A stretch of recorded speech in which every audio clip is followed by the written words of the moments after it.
आज हम पढ़ेंगे मैथमेटिक्स क्लास 10th में निर्देशांक ज्यामिति कोऑर्डिनेट ज्योमेट्री के अंतर्गत 7.1 में हम लोग पहला क्वेश्चन कर चुके थे।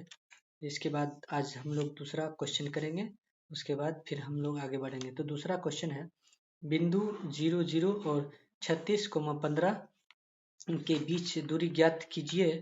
क्या अब आप अनुच्छेद 7.2 में दिए दोनों सरों ए और बी के बीच की दूरी ज्ञात कर सकते हैं।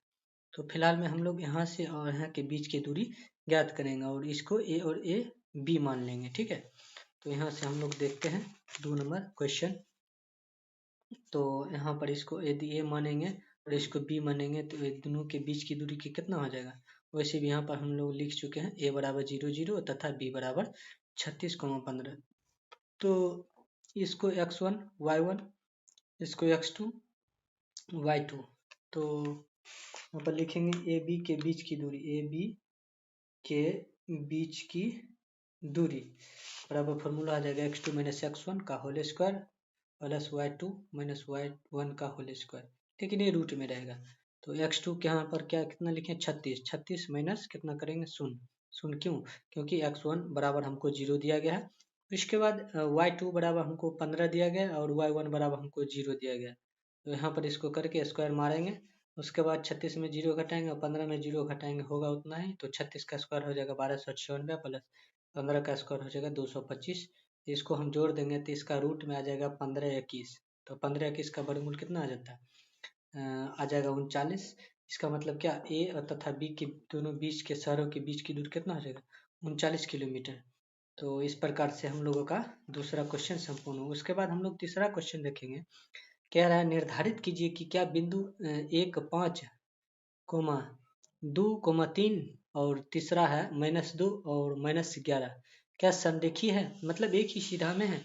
इस प्रकार से हम लोग देखते हैं, जब हम लोगों का मान बराबर होगा सबका तो इस प्रकार से हम लोग मान सकते हैं कि ये संरेखी बिंदु हो जाएंगे। तो एक को मान लेंगे हम लोग, इसको मान लेंगे 1 और 5 को मान लेंगे L, ठीक है। 2, 3 को मानेंगे M और -2 और -11 को मानेंगे N। तो इस प्रकार से यदि हम लोग देखेंगे तो पहले L M के बीच की दूरी, उसके बाद M N के बीच की दूरी, उसके बाद L N यानी L N L के बीच की दूरी, तीनों देखेंगे। तो L M के बीच की दूरी हो जाएगा √x2 माइनस x1 का whole square plus y2 minus y1 का होल स्क्वायर। तो यहाँ से हम लोग निकालेंगे, यहाँ पर x2 इसको मानेंगे y2 x1 y1 LM के लिए। तो यहाँ से 2 - 1, उसके बाद 3 - 5, 3 - 5, तो यहाँ से 1 का स्क्वायर हो जाएगा प्लस में -2 का होल स्क्वायर। तो √1 प्लस 2 दूना 4, तो √5। तो इस प्रकार से इसका हो गया L और M के बीच की दूरी हो जाएगा √5। उसके बाद हम लोग देखते हैं M और N के बीच की दूरी, मतलब M और N, ये x2 y2 मानेंगे, इसको x1 y1 मानेंगे। तो -2 और -2, -2 और -2 आ गया प्लस y2 माइनस y1, तो y2 -11 -3, y2 -11 -3। तो बाबू यहाँ से -4 में आ जाएगा का स्क्वायर प्लस में 11 -3 14 का स्क्वायर, ये आएगा रूट में। तो 4 चौका 16 माइनस हट जाएगा 2 बार गुना करने के बाद। इसके बाद हम लोग देखते हैं 14 का स्क्वायर करेंगे तो 196 आ जाएगा बाबू। तो इसको करेंगे तो √212 आ जाएगा इसको जोड़ने के बाद।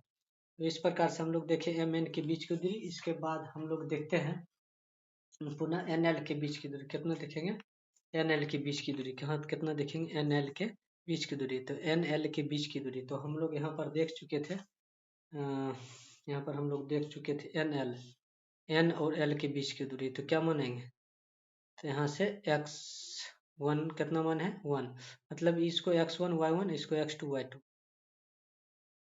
लेकिन यहाँ पर x2 इसी को मान है ना, x2 इसको मान लिए, इसको x1 मान लिए, तो कोई दिक्कत नहीं है। 1 माइनस करेंगे तो उतना ही होगा। तो ये 1 प्लस माइनस माइनस प्लस 2 का होल स्क्वायर प्लस 5 यानी 5 प्लस माइनस ये वाला भी फॉर्मूला का माइनस और क्वेश्चन का माइनस, माइनस माइनस प्लस 11 का स्क्वायर हो जाएगा। तो रूट अंडर हो जाएगा 1 2 मतलब 3 का स्क्वायर प्लस 5 11 16 का स्क्वायर, यहाँ से हो जाएगा रूट अंडर 9 प्लस 256, ये हो जाएगा √265, ठीक है। तो अतः क्या हो जाएगा यहाँ पर जो है, अतः तीनों के बीच की दूरी बराबर होने के कारण ना, लेकिन बराबर हुआ कहाँ ना, हुआ नहीं ना।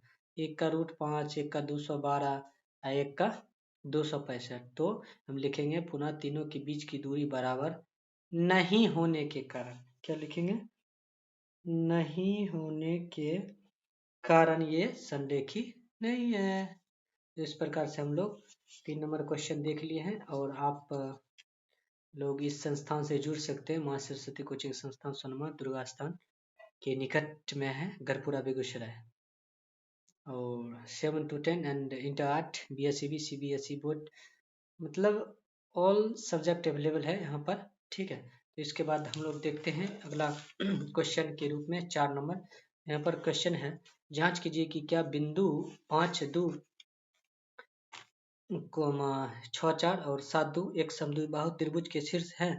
समद्विबाहु त्रिभुज का शीर्ष होने का कारण मतलब क्या, दो भुजा बराबर होना चाहिए और एक भुजा क्या होना चाहिए, अलग होना चाहिए। तो यहाँ पर हम लोग देखेंगे सबका मान ABC ले लिए, तो AB के लिए इसके और इसके बीच की दूरी सूत्र पर निकाल देंगे। तो बाबू यहाँ देखते हैं, इसको x1 y1 x2 y2, ठीक है। तो यहाँ से देखेंगे फॉर्मूला उसी पर बैठा देंगे, AB के लिए हो जाएगा तो 6 माइनस 5, यहाँ पर देख सकते हैं। उसके बाद 4 माइनस माइनस प्लस 2, तो 6 माइनस 1 घट जाएगा। उसके बाद 4 प्लस 2 6 हो जाएगा। तो यहाँ से हम लोगों को 1 प्लस 36, तो ए बी के बीच की दूरी रूट 37 इकाई में आ जाएगा हम लोगों को। उसके बाद हम लोग देखेंगे बी और सी के लिए, जब देखेंगे फिर वही होगा, इसको x1 y1, इसको x2 y2। तो x2 मतलब 7 माइनस 6, 7 माइनस 6 माइनस 2 आई माइनस 4। तो यहाँ से आ जाएगा हमको बाबू, 1 का स्क्वायर कर देंगे यहाँ पर, 2 4 माइनस 6 का स्क्वायर कर देंगे, तो रूट अंडर 1 प्लस 6 6 36, तो रूट 37 इकाई हो जाएगा BC के लिए। अब हम लोग क्या करेंगे AC के लिए, AC के लिए करेंगे तो बाबू इसको क्या मानेंगे, x1 y1 x2 y2। तो लेकिन यहाँ पर ही x1 y1 मान लेंगे, इसको x2 और y2। तो बाबू इसमें से इसको घटाएंगे 7 माइनस 2 का होल स्क्वायर, ठीक है। फिर y2 माइनस 2 और माइनस माइनस प्लस, तो यहाँ से आ जाएगा। तो इसका बाबू जब कैंसिल हो जाएगा, 0 का है, 7 में से 5 घटेगा 2 स्क्वायर का, तो 2 रूट अंदर 4 बराबर 2 इकाई। ए बी बराबर ए बी बराबर ए सी। इस प्रकार से त्रिभुज ABC एक समद्विबाहु त्रिभुज हो जाएगा। क्यों, क्योंकि दो भुजा मतलब रूट 37 इकाई बराबर है और एक भुजा जो है बराबर नहीं होने के कारण ये समद्विबाहु त्रिभुज हो जाएगा। तो इस प्रकार से हम लोग देखे हैं कि 7.1 का 1 से 4 तक क्वेश्चन हम लोग देख चुके हैं। अगले जो है ना देखेंगे, 5 से देखेंगे। तब तक के लिए आपको मेरी तरफ से धन्यवाद।